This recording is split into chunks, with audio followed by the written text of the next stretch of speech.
Funding for this episode of Que Pasa NJ with Carlos Medina has been provided by Horizon Blue Cross Blue Shield of New Jersey, the New Jersey Economic Development Authority, Hackensack Meridian Health, the Engineers Labor Employer Cooperative 825, PSENG, ROI, NJ Business Magazine. Hola familia, welcome to this month's episode of Que Pasa. We have some great storytellers for you. We have local singer-songwriter Giselle Bellas right here from Jersey City. We have Maria Trusa, the founder of the social movement Yo Digo No Más. And we have Lou Alamo, the founder and CEO of the Alamo Insurance Group. Ladies and gentlemen, don't forget to ask yourselves, Que Pasa?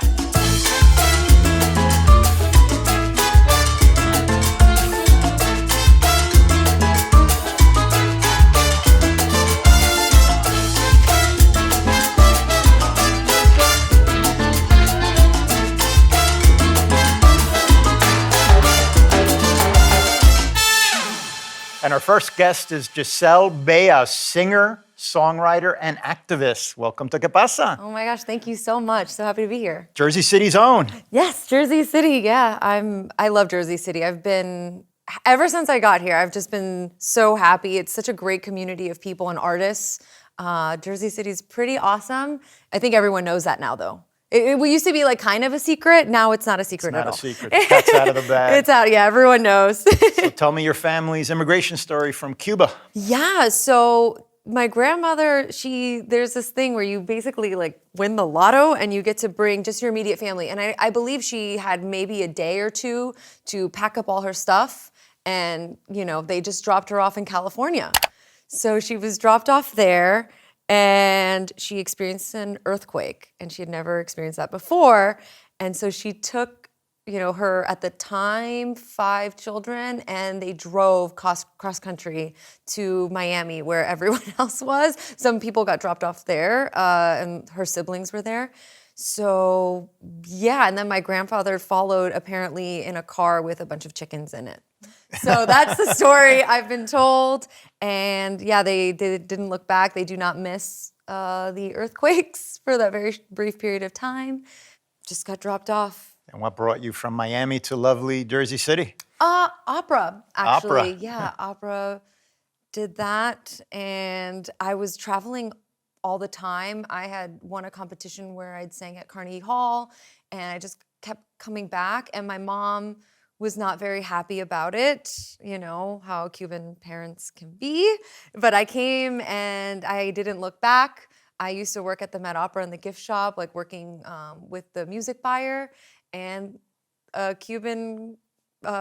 these Cuban guys came in and they're like, you have to move to Jersey City. And that was it. I didn't look back. And it's been so wonderful being here, meeting everyone and working together in the community. And I love it. I love Jersey City. Tell me how your singing career is going. What genre would you consider your music to be? That is, everyone asks and I give different answers depending on who I'm with. So I got to write on a show on FX.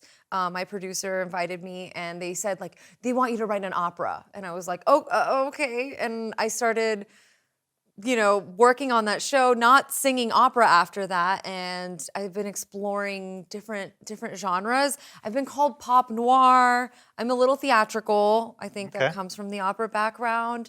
But I write all different kinds of genres. But I guess pop noir, it's dark, but it's still pop. But this new show that we're putting on, Act 1 is entirely classical music and opera. So I don't know. I guess I do a little bit of everything. Sure. Tell our viewers about the big announcement. Yeah. So at JCTC, Jersey City Theater Center in May, I'm going to be performing a play that I wrote. It's basically about my musical experiences. I've been told they've described it as an opera cabaret. So we start at the beginning and then we move into what I'm doing now. I don't want to give too much away, but basically opera encompasses all art forms, right? And I want to do that with pop music as well. I want to have dancers, there's going to be visual artists, there's going to be screen projections, it's going to be interactive with the audience. And I think it's important to bring out Jersey artists to this show. So I think right now we have something like 30 performers, participants in the show. So I'm very excited about it. And if it does well, we want to put it on even bigger and better again at the end of the summer. So please come out. I think it'll be a really good time. I just started writing plays and this is my first one. So I'm very excited. Tell me about another passion of yours and philanthropically. I know it's touched my family, and I know it's touched your family's Alzheimer's. Tell me what you do with the Alzheimer organization. Yeah, so my abuela was diagnosed with Alzheimer's, and she was diagnosed later than when I think, she was actually experiencing symptoms, but my family didn't know. I didn't even know what the term like caregiver was. Like, she just lived with us. And there were signs that I wish we would have known about. I wish we could have had this support that NJ, Alzheimer's New Jersey has. And so when she passed away, I had already written a song about her. But it's kind of like when they're there, you're already losing them. You're already saying your goodbyes, as you know, because you feel like even though they're with you, they're not. So I wrote this song, and then Celeste, my best friend, manager, all things, she reached out to Alzheimer's New Jersey because I was in a different place. And we did this video, and they said, hey, we can help. Let's see how we can bring the word to people and let people know that there is help out there, not just for the person with Alzheimer's, but for caregivers. So we started going to all these conventions and meeting people, and it was really cathartic, but it was incredibly sad, just meeting how many people are affected by this. We started doing tours at colleges and schools, and I just asked, the first one I did, I said, who in the room knows someone who has it or is close to someone? And every single person in the room raised their hand. And these are 18 to 22-year-olds, more or less. And so it's gonna be, it's a big issue. And so I wanna spread the word, do it as much as I can. We go to the walks. It's a great organization that I'm very lucky to be working with, and they've helped me out a lot. I think I would have been in that hole a little longer. I think helping others help me, kind of get out of it a little sooner. But I'm very passionate about working with Alzheimer's New Jersey. Many of our viewers are Latina, and they're business people, all walks of life. Love it. What are some words of wisdom that you would give them based on your career and the hurdles you've overcome? Yeah, I would say you're only one decision away from that next big move.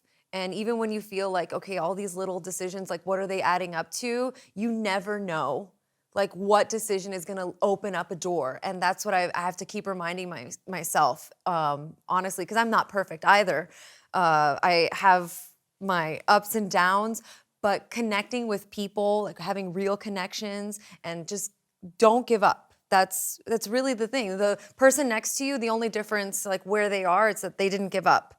When I sang opera, I did not think I would be writing pop music. I did not think that I would be in this path. So I did not think I would be putting on a play. I did not think after I quit singing opera that I would go back to it in a play. You don't know. You know nothing. And that's another thing. You really don't know. I don't know. Do you feel like you have the answers to a lot of things? Sometimes. Okay, you're more confident than I am then. It's a process. It's a process, definitely. Thank you for joining Que Pasa, and I wish you much success. Thank you. It was such a pleasure. Thank you for having Celia here with us. Our madrina. Yes, it's amazing. Thank you so much. I really appreciate it. Thank you, thank you. Thank you so much, Giselle. And up next, we have Maria Trusa, founder of the social movement Yo Digo No Más.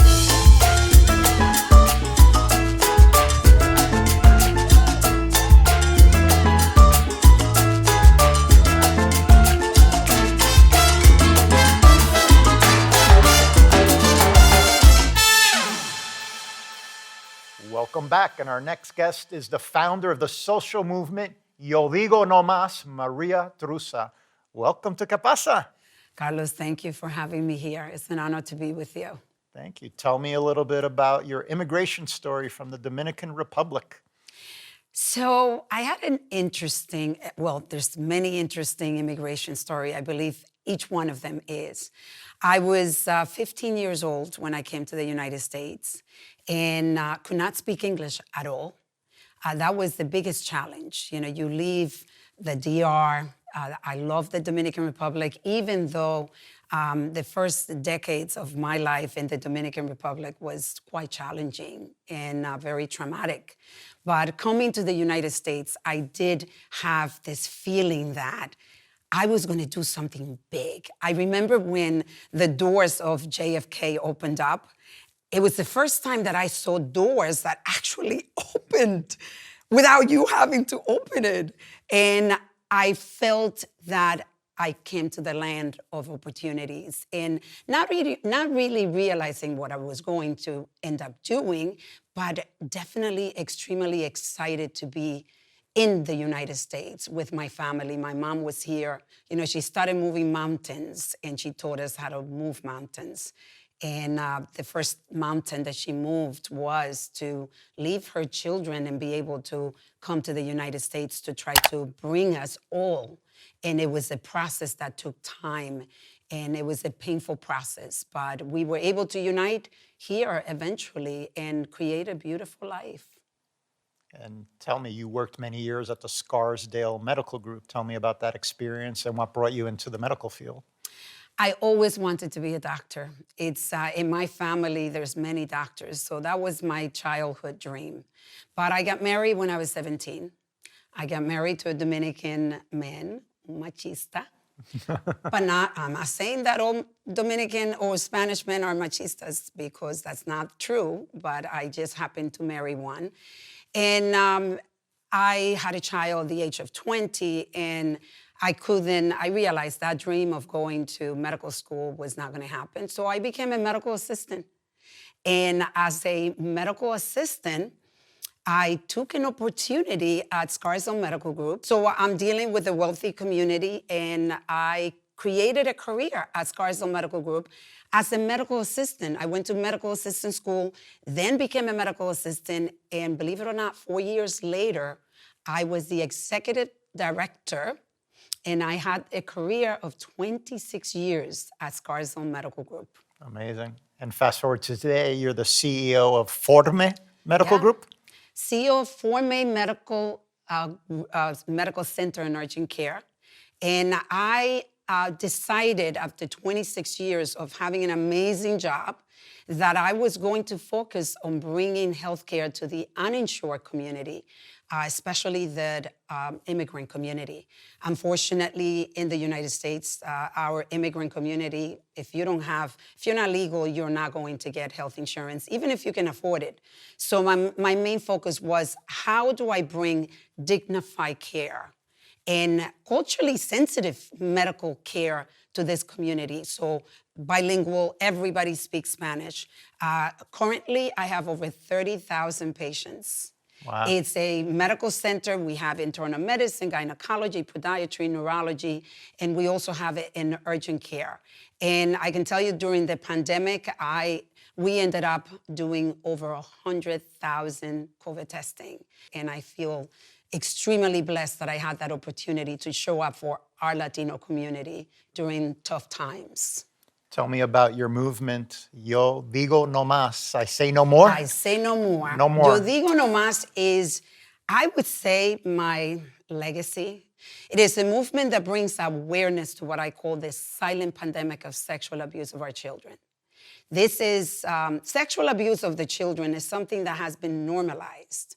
And I realized, as a survivor myself, when I mentioned to you, I had a traumatic childhood when, at the age of 9, my father, who is supposed to be my protector, decided to give me to his friend. He destroyed my body, destroyed my soul, took away my innocence, and that led into decades and decades of destruction. But I had a child at the age of 20, as I mentioned, and that child became my accelerator to realize that I was so broken, and that I needed to stop this generational trauma that is passed along to our families, and that I was going to stop it. And I started this journey of healing and becoming very aware of what I was feeling and finding ways of dealing with it. I was very poor, but it is the ability of someone like me that was destroyed, that was a victim, and I became a survivor. Not only a survivor, but I became a creator. So the movement came out of my book, Yo Digo No Más, I Say No More. It is in Spanish and English, and it's also in Audible. And I decided to break the silence of my sexual abuse experience.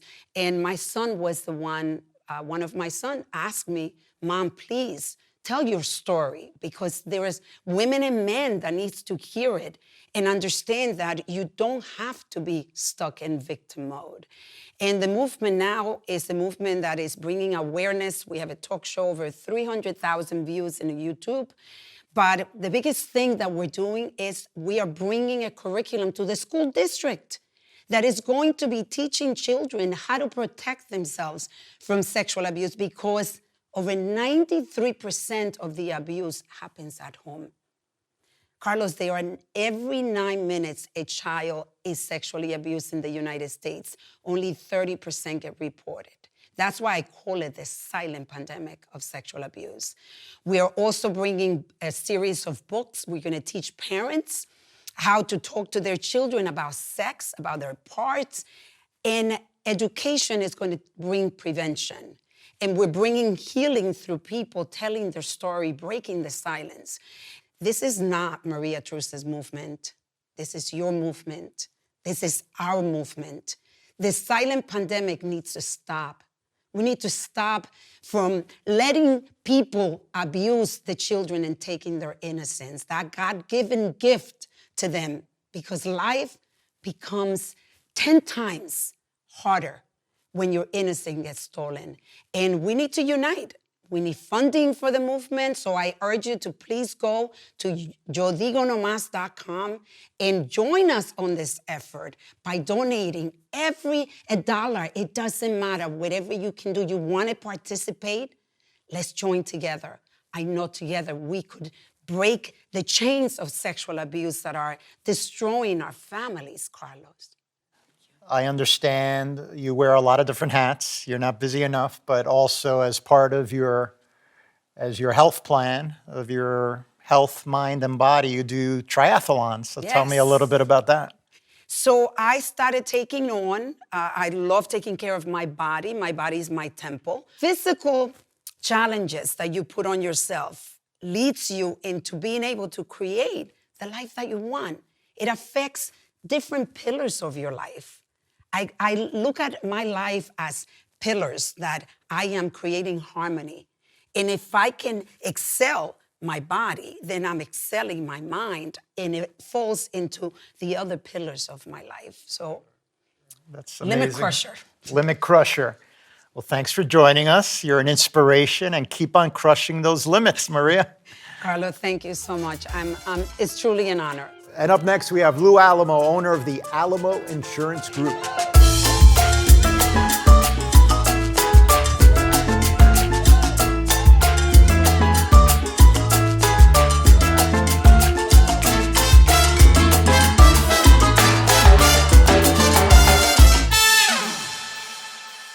Welcome back. And up next, we have Lou Alamo, founder of the Alamo Insurance Group. Welcome to Que Pasa, Lou. Welcome. Tell me about your family's journey from Cuba to New Jersey. So at just below 4 years old, I remember that day vividly. I say it was an extrasensory experience, leaving the island paradise and ultimately winding up in Newark, New Jersey. So, and I say it was an extrasensory experience because I woke up on my own grandfather's farm, and then I was at Havana Airport, and I had my first flight, and we landed in Miami, which was similar to Cuba, palm trees, until they hit me with the polio shot. Things weren't that much fun at that moment. But I did have my first hot dog during processing at Freedom House in the Cuban Refugee Center in Miami, Florida. So what made the family come to New Jersey from Miami? I think Dad wanted to flee the regime and wanted to pursue a greater opportunity for his family. Tell me about your first venture.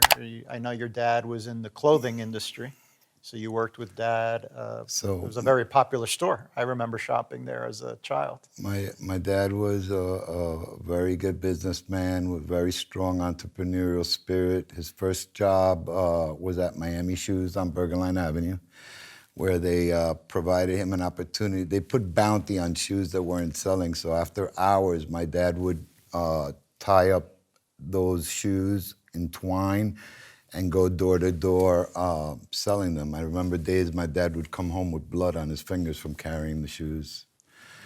That opportunity ultimately led for him to start selling clothes out of the house, which led to his establishing his own enterprise, Crisanto's Good Price, in West New York, New Jersey, on 54th and Madison, for those of you that may remember. And I remember in high school, tell me if you're comfortable talking about the tragedy that took your dad's life. I am, and I do appreciate you describing it as a tragedy, because it's my father's story is the story of the American dream until that day, the summer of '84, where he went into the market, as he did every day, to shop for goods for the store, and I went off to school, and when I came home, my life had changed forever. My dad had been kidnapped and later murdered. So 45-year-old unsolved crime. Wow. So, in our culture, not that I spent a lot of time worrying about my grades, Carlos, you know that, but I did dream about playing college sports, but in our culture, my duty was to go and serve the family and work with Mom, so I did so. And you also did your own venture in Hoboken. We were a designer outlet store before outlet stores were popular. Interesting. And so it was a wholesale import-export business, and then we had retail locations to sell the goods that we couldn't sell wholesale export or otherwise sell wholesale. Like many folks on the show that have been on before, we often talk about in businesses the moment in their career where they had to pivot. COVID has caused a lot of folks to pivot. You pivoted from clothing, retail, into insurance. Tell us a little bit about that. Having spent my first career in retail and wholesale of fashion goods, I needed to reinvent myself. I had opportunities in real estate, mortgage banking. I had an opportunity on Wall Street that I wonder about sometimes, but ultimately I chose insurance. It's what best complemented what my friends were doing. So I chose insurance. And they say insurance agents are the rock stars of business. We're blessed with something called residual income. So when I found out that every time my clients would pay premium, I would get paid premium, I was like, okay, I could do this. And tell me about the growth of Alamo. I have to tell you that similar to my dad's beginning, going door to door selling shoes, that was my beginning as well. I started going door to door, one-man show on Bergenline Avenue in beautiful Hudson County, New Jersey, and within 2 years, I had established a book of business. Today, Alamo, as you said, has a predominant position in the public sector. I call us a sum total organization. It's the collective talent, the experience, and competitive spirit of our small group of insurance professionals that allow us to compete against some of the world's largest brokerages. Tell me, what do you attribute some of the success to? So it's the name is Alamo Insurance Group. So I have a catchy name, right? Alamo. There was a battle in 1836, and then there was a rent-a-car company. So it made sense to use Alamo, but it was always going to be a group, right? And I owe all our success to the group of professionals that have trusted me with their careers and have placed their license with the group. And so it's all about the group. Lou, give us some words of wisdom for our young viewers or entrepreneurs who want to have a career as successful as you had. when I was in fashion and now in insurance, I'm a marketing guy. Marketing is about sales, and I believe that you need to be persistent. I believe it's a numbers game. Do not be discouraged. You're a baseball fan just as I am. If you bat 300 in baseball, you got a shot at getting into the Hall of Fame. So if you can sell 3 out of every 10 opportunities, you're doing good. I say every no is a step closer to your next yes. So persistence, set your goals high, and work hard. Thanks again. I wish you much success, Lou, and thanks for joining Que Pasa. Thank you very much. Delighted to be here, and bless everyone that's watching and supporting the show. Ladies and gentlemen, that's a wrap. Thank you for joining us for episode 2 of season 4. We had some really great storytellers and some serious topics, but it's that taking an adverse situation in your life and turning it into a positive. As Maria said, realizing I'm strong, I could do more, I could continue to push my limits. That's the beauty of storytelling. So I just love the diverse storytellers we've had on this month. Thank you. Send us ideas if you want to send stuff to info@quepasanj.org. But always remember, Que Pasa? Funding for this episode of Que Pasa NJ with Carlos Medina has been provided by Horizon Blue Cross Blue Shield of New Jersey, the New Jersey Economic Development Authority, Hackensack Meridian Health, the Engineers Labor Employer Cooperative 825, PSENG, ROI, NJ Business Magazine. Thanks to the statewide Hispanic Chamber of Commerce of New Jersey. Find out more about our familia at shccnj.org. This has been a production of the Modesto Educational Foundation.